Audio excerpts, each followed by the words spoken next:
Hey guys, it's Rachel and welcome back to another video, and this week I'm doing another DrawWithJazza character challenge because you guys really seem to like this. But before I start the video, I wanted to take a moment and just thank you guys so much for all the support that I've been getting on my last video.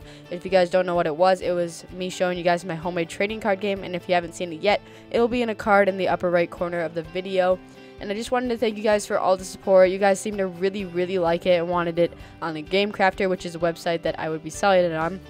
So if you guys want to get the card game, it'll be on the Game Crafter very soon. So make sure you subscribe and to stay aware of when it'll be on the Game Crafter. And my next video should be an instructional video of how to play the game. So make sure you stay very tuned, and thank you guys so much. Alright, so now getting back into the video, if you guys haven't seen this challenge before, basically I'm using DrawWithJazza's Arty Party app and using his character challenges on the setting both and with a 5-minute time limit. And basically it gives me a character and a little bit of a scenario to design, and I have to draw it in 5 minutes. So let's go ahead and get started.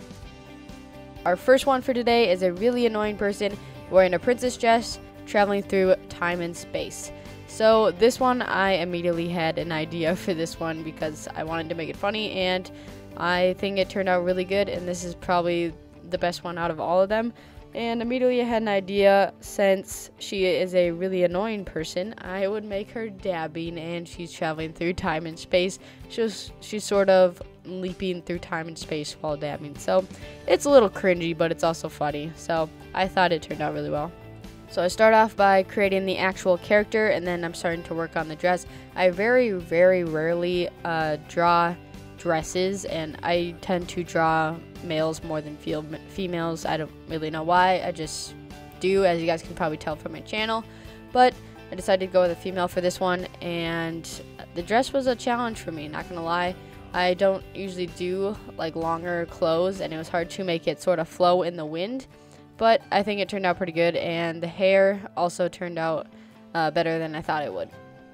Now for the traveling through time and space portion of the challenge, I just decided to take it pretty simple and put in some planets and some clocks, because that makes sense, I guess. There's just random clocks floating around, but you know, it worked, and it portrayed what I was supposed to portray. So all I did was put in the planets and the clocks and a few stars, and then to fill in the background, I added darker stripes with lighter stripes in between, and this sort of gave a space effect and helped fill in the background a little bit. So now I'm just finishing up the piece with some shading and filling in the background. As you guys may know, I always tend to have a little bit of extra time on these challenges. Wish they had like a 4-minute challenge, but that's okay. Alright, so we're getting towards the end of the drawing, and here is the final product. This one turned out the best out of all of them in my opinion, but let's go ahead and see the rest of them. So the second one for today is a cute assassin that is always sneezing with curly hair. So once I first read this, I really didn't know what to do. I kind of just sat there for a few seconds, tried to think up something, and then it got this idea, which is more of like a scenario and sort of like a cartoony style. So I decided to go with this. What I did is I made like a small child and gave her curly hair, and basically the scenario is she's sneezing and she was about to assassinate someone, and there will also be another guy that she would have been assassinating, and he's gonna have like a kind of a scared look on his face. So I thought this one turned out pretty good. It was kind of funny. And there's her little knife and her little legs. And I don't usually draw smaller people very often, so it was a little bit of a challenge for me, but that's good for me. Quick thing I wanted to talk about is 2 videos a week. And as you guys can see, this is my second video this week. So I think I am going to start doing 2 videos a week, at least for now. We will see how it goes, but there may actually be a 3rd video this week. Just depends on when I get my game out, because that 3rd video will most likely be me just announcing that my game is out and where you guys can buy it and just more information about it. So be on the lookout for that, and I hope you guys like these second videos a week. Alright, now we're getting towards the last minute of this drawing, and I decided to go with a speech bubble from the guy saying "bless you," because it was just supposed to be like a sort of comedic aspect because he's about to get assassinated and he's blessing her for her sneeze. And I also did a big hachu box, sort of like a comic strip style. And then I'm just filling in the background and wasting some time basically until the end of the drawing. And here is the final product. I like this one. I thought it was pretty funny. So let's go ahead and get on to the third one.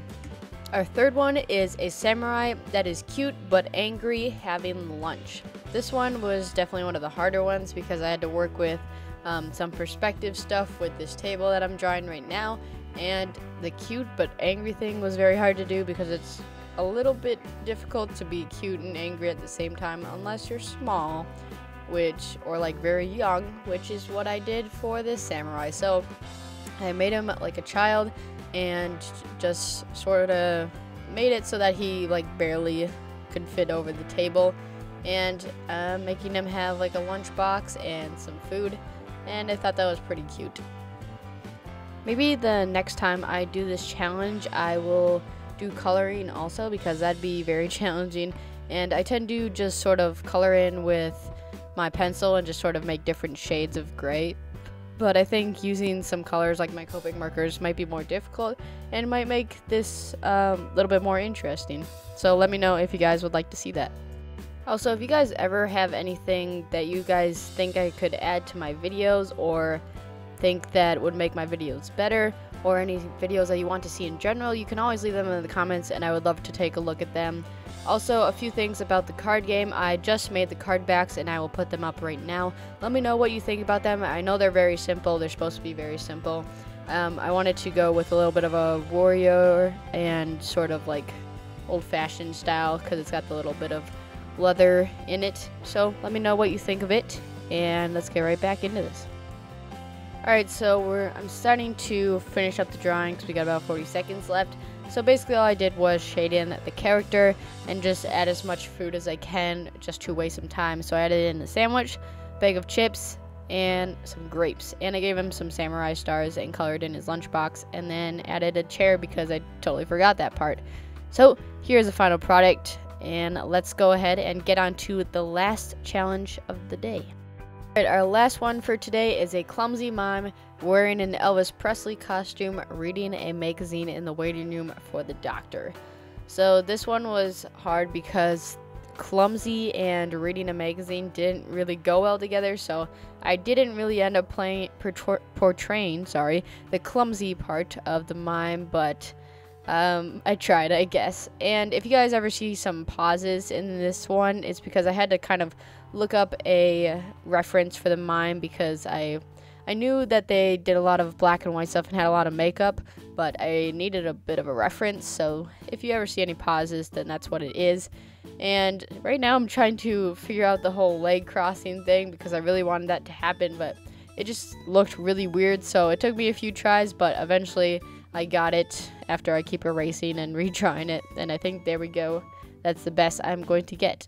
So for the Elvis Presley costume, I wasn't able to do a whole lot because half of his body is covered up by the magazine, but I went with the large thrown back pompadour hair that he wears in the big sideburns also. And then I tried to do a little bit on the legs by just having like a little bit flowier white clothing that he usually wears, but otherwise I couldn't really do a whole lot because it's mostly covered up. For the magazine, I just added a few lines and a few squares to resemble writing and pictures, and then just shaded in the bench a little bit. So after I look up a picture of the mime, I just start to kind of round off the corners of the bench and then try to add a little bit more makeup onto the character by adding those things around the eyes and then little marks on the face and a top hat, which I noticed. And they also had roses in a lot of the photos, but I didn't exactly know where to put it because he was holding a magazine. And then I just add a little bit extra to the bench. And then here is the final product. This is our last challenge. This is probably my third or fourth favorite out of all of them, but it would turn out decent. So thank you guys so much for watching this video till the end. If you guys did enjoy this video, make sure you leave a like, leave a comment down below, let me know what you guys want to see next time on my channel, and don't forget to subscribe for for more awesome weekly art videos, and I'll see you guys next time. Bye.